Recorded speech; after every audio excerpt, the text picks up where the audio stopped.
Hi hello ಗೆಳೆಯರ, welcome back to ಗಣಿಯದ explore YouTube ಚಾನಲ್ಗೆ ಸ್ವಾಗತ ಸುಸ್ವಾಗತ. ಈ ವಿಡಿಯೋದಲ್ಲಿ ಸೆಕೆಂಡ್ ರೌಂಡ್ ರಿಸಲ್ಟ್ ಅಪ್ಡೇಟ್ ಬಗ್ಗೆ ಹಾಗೂ ನೆಕ್ಸ್ಟ್ ಥರ್ಡ್ ರೌಂಡಲ್ಲಿ ಆಮೇಲೆ ಒಂದು ಗುಡ್ ನ್ಯೂಸ್ ಅನ್ನೋದಿದೆ ಎಲ್ಲ ಒಂದು ಸ್ಟೂಡೆಂಟ್ಸ್ಗೆ. ಅದು ಆ ವಿಡಿಯೋದಲ್ಲಿ ಕಂಪ್ಲೀಟಾಗಿ ಎಕ್ಸ್ಪ್ಲೇನ್ ಮಾಡ್ತೀನಿ. ವಿಡಿಯೋನ ಕೊನೆವರೆಗೂ ನೋಡಿ, ಯಾವುದೇ ಕಾರಣಕ್ಕೂ ಮಿಸ್ ಮಾಡೋಕೋಬೇಡಿ. ನಮ್ಮ ಚಾನಲ್ಗೆ ಫಸ್ಟ್ ಟೈಮ್ ವಿಸಿಟ್ ಮಾಡಿದ್ರೆ ಚಾನಲ್ಗೆ ಒಂದು ಸಬ್ಸ್ಕ್ರೈಬ್ ಆಗಿ ಹಾಗೂ ನಿಮ್ಮ ಫ್ರೆಂಡ್ ಜೊತೆ ಶೇರ್ ಮಾಡ್ಕೊಳ್ಳಿ. ಬನ್ನಿ ಸೆಕೆಂಡ್ ರೌಂಡ್ ರಿಸಲ್ಟ್ ಯಾವಾಗ ಬರುತ್ತೆ ಅಂತ ನೋಡಿ. ಮೊದಲನೇದಾಗಿ ನಮ್ಮದು MCC ಕೌನ್ಸಿಲಿಂಗ್ ರಿಸಲ್ಟರ ಅನೌನ್ಸ್ಮೆಂಟ್ ಆಗಬೇಕು. ಅದಾದಮೇಲೆ ನಿಮಗೆ ಸೆಕೆಂಡ್ ರೌಂಡಲ್ಲಿ KCETದು ರಿಸಲ್ಟರ ಬರುತ್ತೆ. KCETದಾಯಿತು, ನೀಟ್ದಾಯಿತು, ಅಂದರೆ KE ರಿಸಲ್ಟ್ ಬರೋದು ಆಫ್ಟರ್ MCC ರಿಸಲ್ಟ್. ಮೊದಲನೇದು ಕ್ಲಾರಿಟಿ ಸಿಕ್ತು. ಓಕೆ, ಈಗ ನಿಮ್ಗೇನಾದರೂ ಈಗ ಸೆಕೆಂಡ್ ರೌಂಡ್ದು ನಿಮ್ಮ ಪ್ರಾವಿಷನಲ್ ರಿಸಲ್ಟು ನಿಮ್ಗೆ ಏನು ಕೊಡ್ತೀನಿ ಅಂದರೆ 29/8/2025 ಆಫ್ಟರ್ನು 1 o'clock ಅಂತಂದು ಅದು ಬಿಡ್ತಾರೆ. ಅದರಲ್ಲಿ ಯಾವುದೇ ಥರ ತೊಂದರೆ ಆಗಲ್ಲ.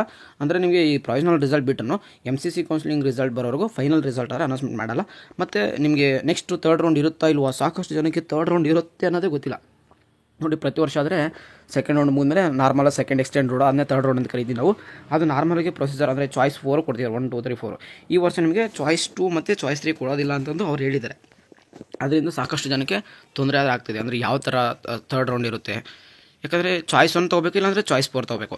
ಹೌದು, ಖಂಡಿತ ನೀವು ಅಡ್ಮಿಷನ್ ಆಗ್ಬಿಟ್ಟಾದರೆ ನೀವು ಥರ್ಡ್ ರೌಂಡ್ಗೆ ಪಾರ್ಟಿಸಿಪೇಟ್ ಮಾಡಬೇಕಾಗುತ್ತೆ. ಅದ್ರ ಬಗ್ಗೆ ನೆಕ್ಸ್ಟ್ ಬರೋ ದಿನಗಳಲ್ಲಿ ಕಂಪ್ಲೀಟಾಗಿ ಥರ್ಡ್ ರೌಂಡ್ ಬಗ್ಗೆ ಅಂದರೆ ಸೆಕೆಂಡ್ ಎಕ್ಸ್ಟೆಂಡ್ ರೌಂಡ್ ಬಗ್ಗೆ ಮಾಹಿತಿ ಆದರೆ ಕೊಡ್ತಾ ಇರ್ತೀವಿ. ಚಾನಲ್ಗೆ ಸಬ್ಸ್ಕ್ರೈಬ್ ಆಗಿ.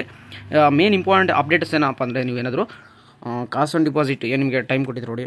ಅಂದರೆ ನೀವು ಒಂದು MCC ಕೌನ್ಸಿಲಿಂಗಲ್ಲಿ ಸೀಟ್ ಸಿಕ್ಕರೆ ಅಲ್ಲಿ ನೀವು ಅಡ್ಮಿಷನ್ ಆಗಬೇಕು. ಈಗ ಸೆಕೆಂಡ್ ರೌಂಡ್ ರಿಸಲ್ಟ್ ಬಿಟ್ಟಾಗ ಇಲ್ಲ KEದಲ್ಲಿ ಕೌನ್ಸಿಲಿಂಗಲ್ಲಿ ಅಂದರೆ KEದಲ್ಲಿ ಪಾರ್ಟಿಸಿಪೇಟ್ ಮಾಡಿ ನಿಮಗೆ ಇಲ್ಲಿ ಸೀಟ್ ಸಿಕ್ಕರೆ ಇಲ್ಲಿ ಅಡ್ಮಿಷನ್ ಆಗಬೇಕು. ನೀವು ಅಲ್ಲಿ ಅಡ್ಮಿಷನ್ ಆಗಿಲ್ಲ, ಇಲ್ಲಿ ಅಡ್ಮಿಷನ್ ಆಗಿಲ್ಲ ಅಂದರೆ ನಿಮಗೆ ಸೀಟ್ ಸಿಕ್ಕೋ ಅಡ್ಮಿಷನ್ ಆಗಿಲ್ಲ ಅಂದರೆ ಕಾಸ್ಟ್ ಆನ್ ಡಿಪಾಸಿಟು ರೀಪೇಮೆಂಟ್ ಮಾಡಲ್ಲ. ಓಕೆನಾ, ಇದು ಆಲ್ರೆಡಿ ಗೊತ್ತಿದೆ. ಮತ್ತು ಇನ್ನೊಂದು ಸರಿ ಎಚ್ಚರಿಸೋಣ, ಯಾಕಂದರೆ ಸ್ಟೂಡೆಂಟ್ಸ್ಗೆ ಗೊತ್ತಾಗಿಲ್ಲ ಅಂದರೆ. ಎರಡು ಕಡೆ ಒಂದು ಸೀಟ್ ಅಂದರೆ ಅಲ್ಲಿ ಸೀಟ್ ಸಿಕ್ತು, ಅಲ್ಲಿನ ಸೀಟ್ ಸರೆಂಡರ್ ಮಾಡಿ. ಅಲ್ಲಿ ಇಷ್ಟ ಆಯ್ತು ಅಂದ್ರೆ ಅಲ್ಲಿ ಅದು ಇಷ್ಟ ಇಲ್ಲ, ನಂಗೆ KEದಲ್ಲಿ ಸೀಟ್ ಸಿಕ್ಕಿರೋ ಸೀಟೇ ಇಷ್ಟ ಆಯ್ತು ಅಂದರೆ ನೀವು ಇಲ್ಲಿ ಕಂಟಿನ್ಯೂ ಮಾಡ್ಬೋದು. ನಂಗೆ KE ಸೀಟ್ ಇಷ್ಟ ಇಲ್ಲ, ನಮ್ಮದು MCC ಕೌನ್ಸಿಲಿಂಗಲ್ಲಿ ಸೀಟ್ ಇಷ್ಟ ಆಯ್ತು ಅಂದರೆ ಅಲ್ಲಿ ಬೇಕಾದ್ರೆ ಅಡ್ಮಿಷನ್ ಆಗ್ಬೋದು. ಓಕೆ, ಈಗ ನಿಮಗೆ ಮಾಹಿತಿ ಏನಪ್ಪ ಗೊತ್ತಾಯ್ತು ಅಂದರೆ, ನಿಮ್ಮದು MCC ಕೌನ್ಸಿಲಿಂಗ್ ರಿಸಲ್ಟ್ ಬಿಡೋವರೆಗೂ ಸೆಕೆಂಡ್ ರೌಂಡಲ್ಲಿ ನಮ್ಮ ಅಂದರೆ KEದಲ್ಲಿ ರಿಸಲ್ಟ್ ಅನೌನ್ಸ್ಮೆಂಟ್ ಆಗಲ್ಲ. ಓಕೆ, ಪ್ರಾವಿಷನಲ್ ರಿಸಲ್ಟ್ ಅನೌನ್ಸ್ಮೆಂಟ್ ಆಗುತ್ತೆ, ಅಲ್ಲಿ ಯಾವುದೇ ಥರ ತೊಂದರೆ ಆಗಲ್ಲ. ಚೇಂಜಸ್ ಆಗುತ್ತೆ, ಯಾಕಂದರೆ ಥರ್ಡ್ ರೌಂಡ್ ಬಂದ ತಕ್ಷಣ ತುಂಬ ಸೀಟ್ ಇನ್ಕ್ರೀಸ್ ಆಗುತ್ತೆ. ಎಸ್ ಖಂಡಿತ ಹೇಳ್ತಿದ್ದಾರೆ. ಯಾಕಂದರೆ 400 ಸೀಟ್ಸು MCCಯಲ್ಲಿ ಸೀಟ್ಸು ಬರ್ತಾಯಿದ್ದಾವೆ. ಹೌದು, ಇದು ಜಸ್ಟು ಅಜಂಪ್ಷನ್ ಪ್ರೆಡಿಕ್ಷನ್ಸ್ ಅಷ್ಟೇ. ಎಲ್ಲ ಒಂದು ಯೂಟ್ಯೂಬರ್ಸ್ ಹೇಳ್ತಿದ್ದಾರೆ, ಇನ್ನೂ ಕನ್ಫರ್ಮ್ ಆಗಿ ಅಫಿಷಿಯಲ್ ಅನೌನ್ಸ್ಮೆಂಟ್ ಆಗಿಲ್ಲ. ಬರೋ ಸಾಧ್ಯತೆ ಇದೆ, ಎಸ್ ಅಷ್ಟೇ ಹೇಳ್ಬೋದು, ಬರುವಂಥ ಸಾಧ್ಯತೆ ಇದೆ.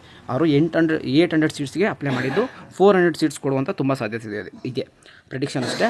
ನೆಕ್ಸ್ಟು ನಿಮಗೆ ಥರ್ಡ್ ರೌಂಡ್ಗೆ ಹೋಗ್ತಿದ್ದೀನಿ ಅಂತಂದರೆ ನಿಮಗೆ ಅಡ್ಮಿಷನ್ ಆಗೇ ಹೋಗಬೇಕಾಗುತ್ತೆ. KCET ಸ್ಟೂಡೆಂಟ್ಸ್ ಆದ್ರೆ ಅಷ್ಟೇ.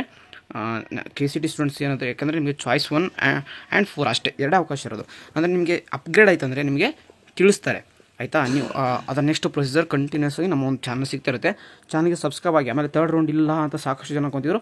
ಇದೇ ಥರ್ಡ್ ರೌಂಡ್ ಇದೆ. ಓಕೆನಾ, ಮತ್ತೊಂದು ಇನ್ನೊಂದು ಸರಿ ಹೇಳ್ತೀನಿ, ಥರ್ಡ್ ರೌಂಡ್ ಅನ್ನೋದು ಇದೆ. ಅದನ್ನು ಸೆಕೆಂಡ್ ಎಕ್ಸ್ಟೆಂಡ್ ರೌಂಡ್ ಅಂತ ಕರಿತೀವಿ. ಅದ್ರ ಬಗ್ಗೆ ಕಂಪ್ಲೀಟಾಗಿ ಮಾಹಿತಿ ಕೊಡ್ತಾ ಇರ್ತೀವಿ ಮುಂಬರೋ ದಿನಗಳಲ್ಲಿ. ಓಕೆನಾ. ಓಕೆ, ಈಗ ನಿಮ್ಮದು ಮಾಹಿತಿ ಗೊತ್ತಾಯ್ತು ಅನಿಸುತ್ತೆ. MCC ಕೌನ್ಸಿಲಿಂಗಲ್ಲಿ ಏನಾಗಿದೆ, ಯಾವ ಥರ ಅವರು ಅನೌನ್ಸ್ಮೆಂಟ್ ಆದ್ರೇ ನೆಕ್ಸ್ಟ್ ನಮ್ಮ ಒಂದು KEದವರು ರಿಸಲ್ಟ್ ಅನೌನ್ಸ್ಮೆಂಟ್ ಮಾಡ್ತಾರೆ ಅನ್ನೋದಾಯ್ತಾ. ನೆಕ್ಸ್ಟು ಇನ್ನೊಂದು ಏನಪ್ಪ ಲಾಸ್ಟ್ ಅಪ್ಡೇಟ್ ಅಂದರೆ, ಈಗ ಸೆಕೆಂಡ್ ರೌಂಡ್ ಮುಗಿದ ಮೇಲೆ second extend round third round ಮೇಲೆ ಅಲ್ಲಿ ನಿಮಗೆ ಯಾವುದೇ ಥರ ಚಾಯ್ಸ್ ಎಂಟ್ರಿ ಕೊಡಲ್ಲ. ಓಕೆನಾ, ಅಲ್ಲಿ ಅಡ್ಮಿಷನ್ ಆಗಲೇಬೇಕು, ನೋ ಚಾನ್ಸ್, ಜಸ್ಟ್ ಅಡ್ಮಿಷನ್ ಆಗಬೇಕು ಥರ್ಡ್ ರೌಂಡ್ ಹೋಗ್ಬೇಕಂದ್ರೆ. ಅದ್ರ ಬಗ್ಗೆ ಕಂಪ್ಲೀಟಾಗಿ ಪ್ರೊಸೀಜರ್ ಒಂದೊಂದೇ ಹೇಳ್ತಿರ್ತೀವಿ. ನಿಮಗೆ ಇವಾಗ ಈ ವಿಡಿಯೋದಲ್ಲಿ ಒಂದು ಸ್ವಲ್ಪ ಕ್ಲಾರಿಟಿ ಸಿಕ್ತು ಅನಿಸುತ್ತೆ.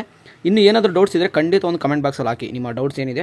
ಅದಕ್ಕೆ ನೆಕ್ಸ್ಟ್ ಖಂಡಿತ ಅದ್ರ ಬಗ್ಗೆ ವೀಡಿಯೋ ಮಾಡೋದಾದ್ರೆ ತಿಳಿಸ್ತೀವಿ. ಇಲ್ಲಾಂದರೆ ಒಂದು ವಾಟ್ಸಪ್ ಚಾನಲ್ ಜಾಯ್ನ್ ಆಗಿದೆ ಅಂದರೆ ಅಲ್ಲಿ ಕೂಡ ನಿಮಗೆ ಟೆಕ್ಸ್ಟಲ್ಲಿ ಅದನ್ನು ತಿಳಿಸ್ತಾ ಇರ್ತೀವಿ. ಚಾನಲ್ಗೆ ಇನ್ನೂ ಯಾರು ಸಬ್ಸ್ಕ್ರೈಬ್ ಆಗಿ ಮುಂಬರುವಂಥ ದಿನಗಳಲ್ಲಿ ತುಂಬಾ ಸ್ಕಾಲರ್ಶಿಪ್ ಬಗ್ಗೆ ಅಪ್ಡೇಟ್ಸ್ ಇದೆ. ಗೌರ್ಮೆಂಟ್ ಅಂತಂದರೆ SSP ಸ್ಕಾಲರ್ಶಿಪ್ ಖಂಡಿತ ಬರುತ್ತೆ. ಅದನ್ನು ಹೊರತುಪಡಿಸಿ ತುಂಬಾ ಸ್ಕಾಲರ್ಶಿಪ್ ಬಗ್ಗೆ ಅಪ್ಡೇಟ್ಸ್ ಕೊಡ್ತಾ ಇರ್ತೀವಿ. ಅದಕ್ಕೋಸ್ಕರ ಚಾನಲ್ಗೆ ಒಂದು ಸಬ್ಸ್ಕ್ರೈಬ್ ಆಗಿ. ಆಮೇಲೆ ನೀವೇನಾದರೂ BSc ನರ್ಸಿಂಗ್ ಅಡ್ಮಿಷನ್ ಆಗಿದ್ದರೆ DM ಮಾಡಿ, BSc ನರ್ಸಿಂಗ್ ಡೈರೆಕ್ಟ್ ಅಡ್ಮಿಷನ್ ಅಂತಂದು ಅದು ಸೇಮ್ KCET ಫೀಸಲ್ಲಿ ನಿಮಗೆ ನಾರ್ಮಲ್ ಅಡ್ಮಿಷನ್ ಆದರೆ ಕೊಡಿಸ್ತಾ ಇರ್ತೀವಿ. ಸಿಗೋಣ ಗಾಯ್ಸ್ ನೆಕ್ಸ್ಟ್ ವಿಡಿಯೋದಲ್ಲಿ. ಯಾವ good take care, love you, tata, bye.